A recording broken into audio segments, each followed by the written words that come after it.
Assalamualaikum warahmatullahi wabarakatuh. Kami dari kelompok 3. Jadi kami akan menyampaikan beberapa materi tentang sistem bahan bakar mobil EV. Nah, saya Rizal Alfianedi dengan NIM terakhir 047. Selanjutnya saya Dian Mulia Effendi dengan akhiran NIM 038. Saya Faisal Kurniawan nomor akhiran NIM 034. Saya Fauzi Wijaya dengan akhiran NIM 048. Saya Kurniawan dengan akhiran NIM 044. Langsung saja kita ke materi.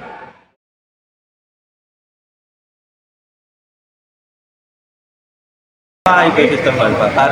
Sistem bahan bakar adalah sistem yang berfungsi untuk menyediakan atau menyimpan bahan bakar, kemudian melakukan campuran antara bahan bakar dan udara sesuai dengan perbandingan yang tepat. Setelah itu, menyalurkan campuran itu ke dalam ruang bakar dengan volume yang tepat sesuai dengan kebutuhan putaran mesin. Selanjutnya kita akan menjelaskan komponen-komponen sistem bahan bakar. Untuk lebih jelasnya agar wujud dan bentuknya terlihat lebih jelas, kita akan menggunakan engine stand yang ada di situ. Ya. Ada tangki bahan bakar. Untuk tangki bahan bakar sendiri itu kalau di mobil Avanza itu letaknya ada di bawah mobil bagian kanan. Nah, untuk itu untuk ini kan ada di engine stand, ini letaknya di sini. Tangki bahan bakar ini fungsinya untuk menampung bahan bakar sementara yang dibutuhkan oleh mesin. Full pump, untuk full pump sendiri letaknya ada di dalam tangki bahan bakar. Nah, untuk full pump itu fungsinya untuk menyalurkan bahan bakar dari tangki ke injektor yang bertekanan tinggi. Selanjutnya ada filter bahan bakar. Untuk filter bahan bakar itu letaknya di antara mesin dan tangki, jadi di bawah mesin. Terus untuk fungsi filter bahan bakar itu fungsinya untuk menyaring kotoran yang mungkin terkandung di bahan bakar agar tidak ikut terhisap pada proses pembakaran. Yuk, selanjutnya untuk komponen sistem bahan bakar ada injektor. Nah, untuk injektor itu pada mobil konvensional itu sama dengan karburator. Nah, ini untuk di mobil EV, untuk injektor sendiri letaknya ada di, mari saya tunjukkan. Jadi sini. Nah, untuk bentuknya seperti ini. Nah, ini fungsinya untuk mengkabutkan atau menyemprotkan bahan bakar ke ruang bakar. Ini ada full rail. Nah, untuk full rail ini letaknya ada di atas injektor. Ini wujudnya seperti ini full rail. Nah, untuk fungsinya ini untuk mendistribusikan bahan bakar ke injektor. Selanjutnya ada di mana letak komponen itu. Untuk letak itu sendiri letaknya ada di dashboard sebelah kiri. Di dalam dashboard ini untuk letak itunya. Untuk bentuk wujudnya mari kita lihat di engine stand. Ini untuk wujud itu sendiri. Terus untuk fungsi itu sendiri, ini fungsi utamanya dalam sistem bahan bakar ini sebagai kontrol dalam sistem bahan bakar. Pressure regulator. Nah, untuk pressure regulator ini fungsinya untuk mengatur tekanan bahan bakar agar stabil. Jadi kalau misal tekanannya kelebihan nanti akan dikembalikan oleh pressure regulator. Untuk selanjutnya, untuk cara kerja dan pemeriksaan nanti akan dijelaskan oleh teman saya.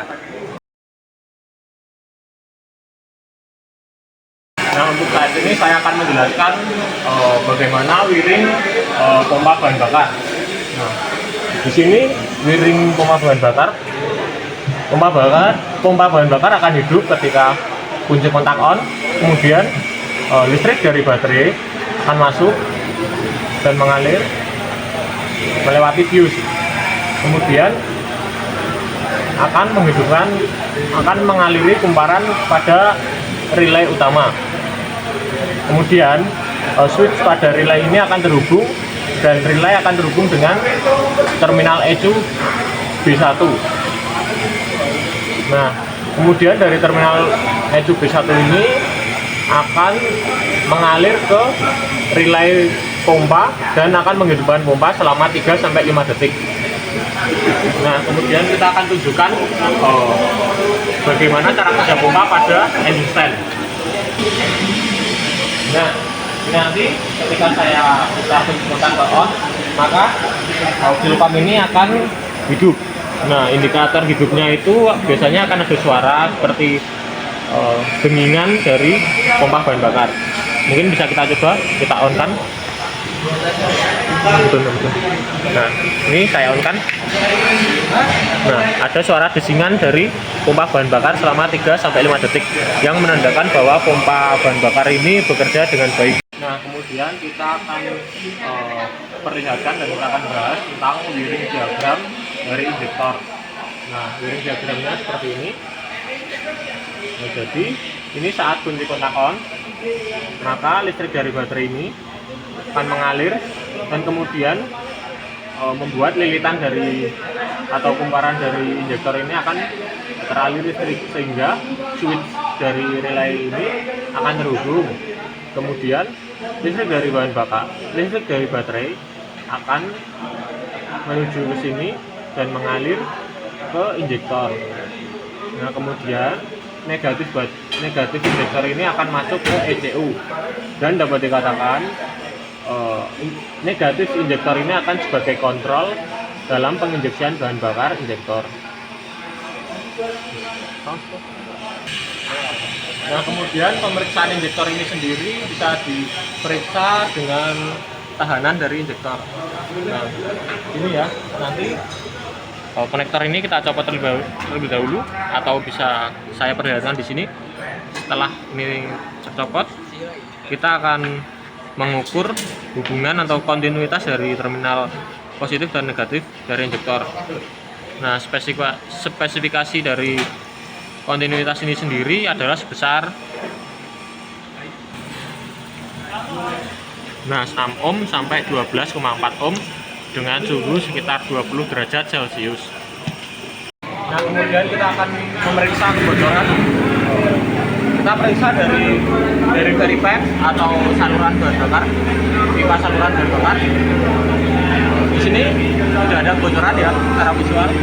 Kemudian kita juga periksa dari fuel railnya, apakah ada kebocoran atau tidak. Nah, pada sistem bahan bakar ini tidak ada kebocoran. Oke, untuk yang selanjutnya yaitu saya akan menjelaskan diagram yaitu aliran dari sistem bahan bakar. Untuk yang pertama yaitu dari fuel tank. Nah, ini dari penyimpanan bahan bakar, lalu setelah itu menuju fuel pump. Dari fuel pump ini nanti ada full filter.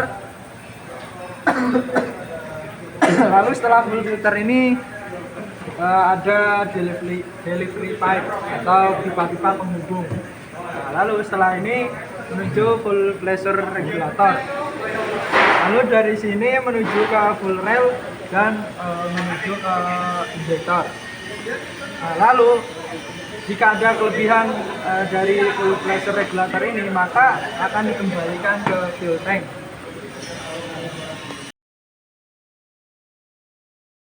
Di sini saya akan melanjutkan pengujian injektor menggunakan injektor tester. Untuk pengujian pertama yaitu pengujian pada kebocoran injektor. Di sini pada bagian leg test dengan waktu 60 detik. Kita coba. Ya, di sini sudah memasuki proses dengan besar tekanan yaitu 25 atau 25 PSI atau 2,5 kilogram sentimeter persegi. Di sini masih belum terjadi kebocoran pada injektor keempat injektor ini.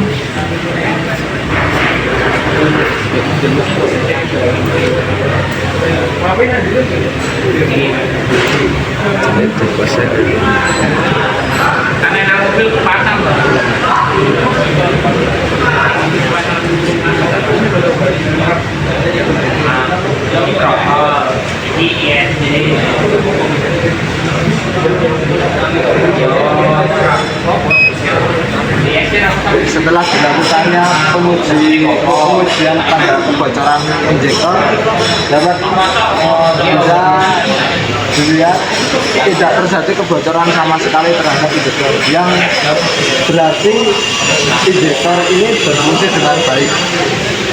Untuk selanjutnya yaitu pengujian injektor terhadap volume, bentuk, dan juga arah. Sebelum melakukan pengujian, jangan lupa bahwa injektor ini diganti terlebih dahulu pada injection flow test. Setelah itu kita tekan pada tombol run.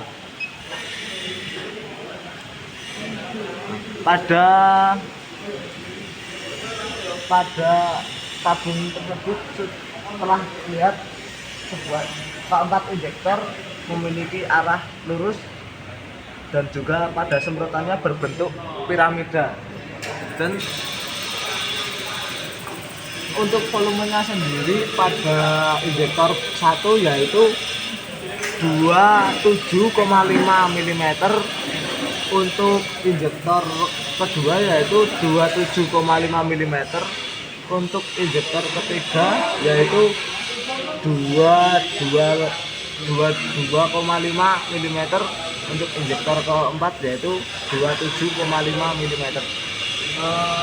Dari di sini, dari keempat injektor yaitu yang memiliki fungsi yang masih bagus ada pada injektor nomor 1, 2, dan 4. Untuk yang ketiga memiliki kekurangan volume pada standar injektor, jadi perlu diganti atau dibenarkan.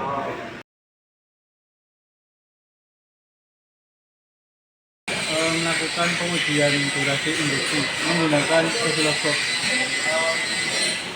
Pertama-tama kita menggunakan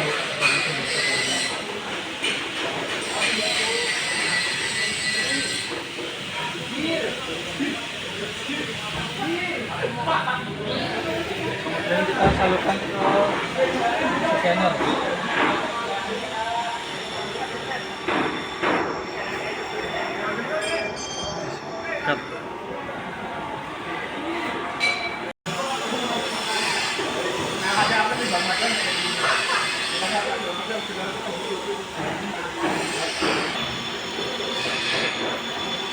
Nah, ini scannernya sudah hidup, kemudian kita pilih osiloskop.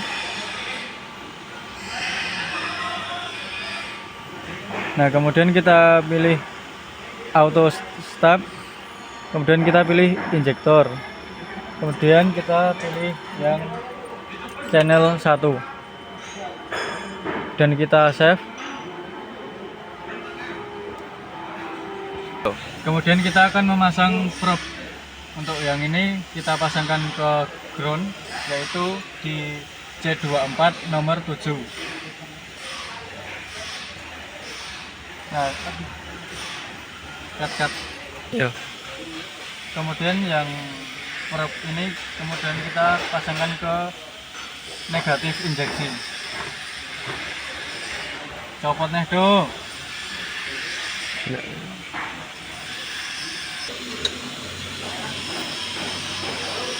Kemudian kita hidupkan mesinnya.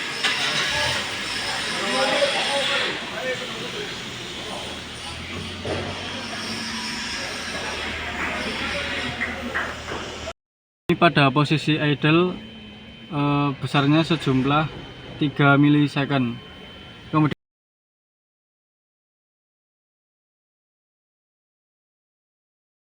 selanjutnya kita akan melihat durasi penginjeksian atau injection time pada scanner. Oke, ini mari kita lihat di sini. Nah, untuk yang ini adalah injection time atau durasi penginjeksian. Terlihat di sini ini mobil sudah hidup ya pada posisi idle. Nah, ini tanpa beban tambahan untuk durasi penginjeksiannya yaitu sekitar 2,3. Ya, itu ya untuk tanpa beban. Lalu mari kita tambah beban kelistrikannya dengan menghidupkan kipas, lalu AC dan juga power steering.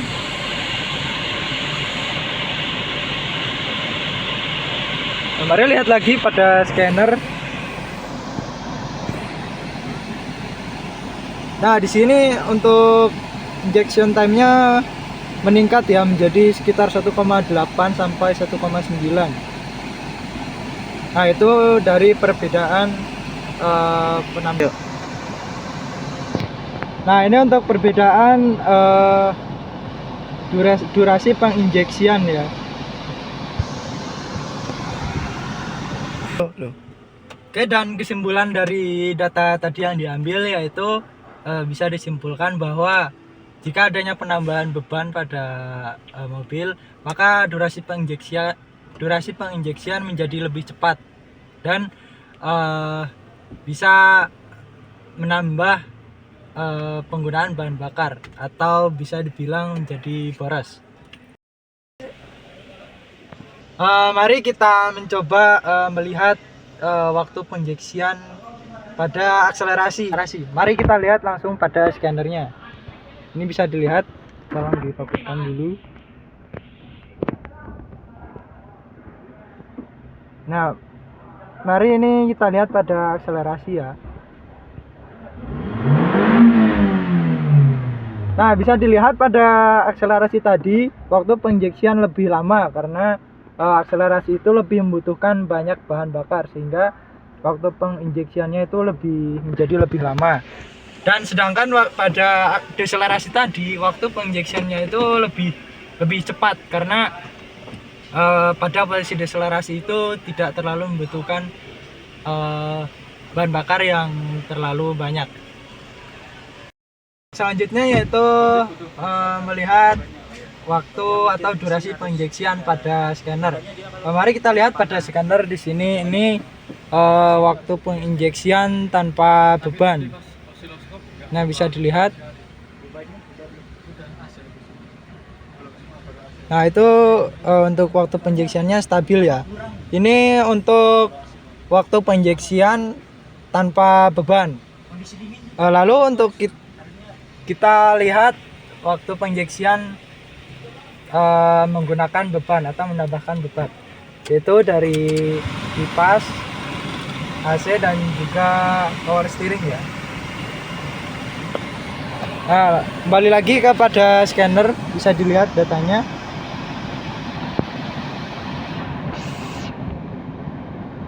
Untuk waktu penginjeksiannya itu lebih panjang karena lebih membutuhkan lebih banyak bahan bakar daripada tanpa tambahan beban.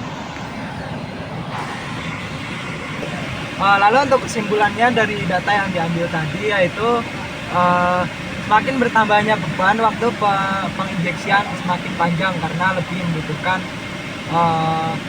bahan bakar daripada tidak ada tambahan beban.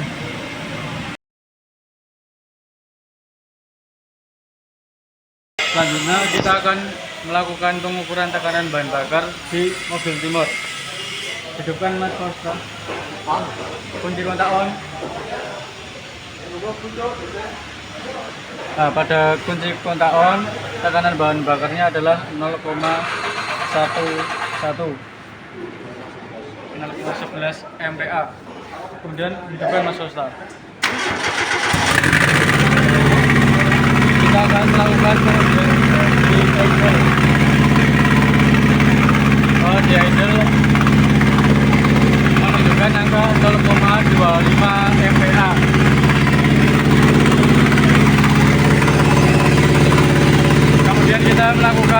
pengujian pada 1000 rpm.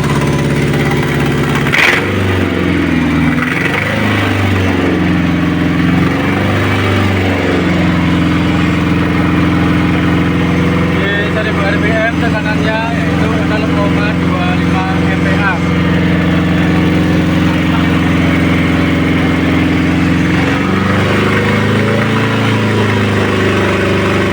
Nah, ini kita di RPM 2000. Hasilnya adalah 0,25 MPa.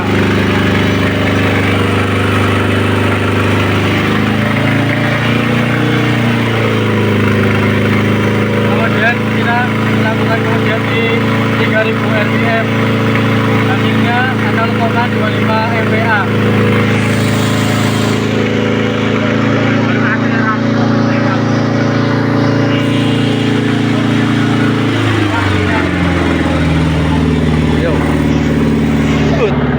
Kemudian kita akan melakukan pengujian di akselerasi.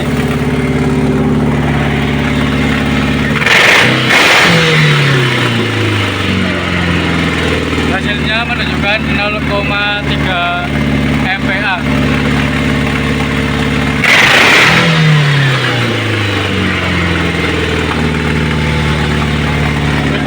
Kesimpulannya adalah setelah kita melakukan pengujian pada 1000, 2000, 3000 rpm, tekanannya yaitu stabil, yaitu di angka 0,25 MPa. Kemudian pada saat akselerasi, tekanannya yaitu naik menjadi 0,30 MPa. Kemudian pada saat deselerasi turun menjadi 0,23 MPa.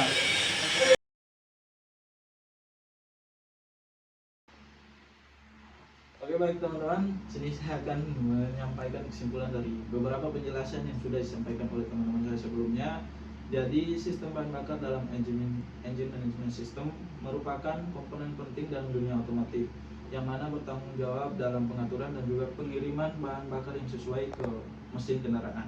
Kemudian sistem bahan bakar dalam engine management system adalah proses yang rumit dan terpadu yang melibatkan beberapa komponen dan juga teknologi yang berfungsi secara bersama. Kemudian untuk mencapai beberapa tujuan utama dalam sistem bahan bakar.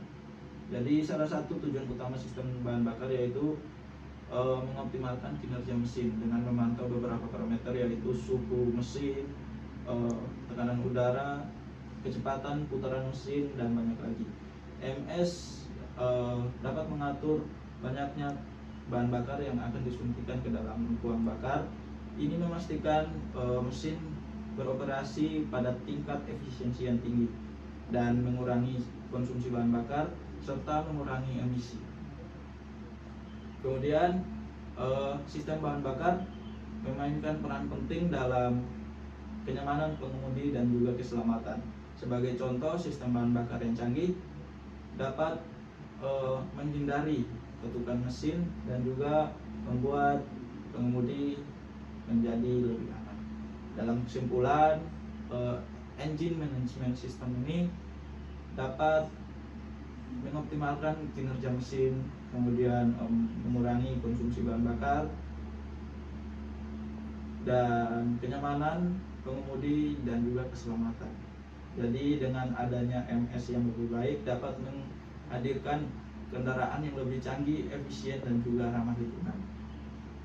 Seperti itu saja yang dapat saya sampaikan. Jika ada salah kata, saya mohon maaf. Terima kasih. Wassalamualaikum warahmatullahi wabarakatuh. Nah, ini tadi video praktik dari kelompok kami. Jika ada kesalahan dalam kami mempraktikkan atau memperagakan tentang sistem bahan bakar, kami mohon maaf yang sebesar-besarnya. Dan saran dari penonton sangat kami butuhkan untuk memaksimalkan video praktek kami. Sekian dari kami, banyak kurang lebihnya saya mohon maaf. Wassalamualaikum warahmatullahi wabarakatuh.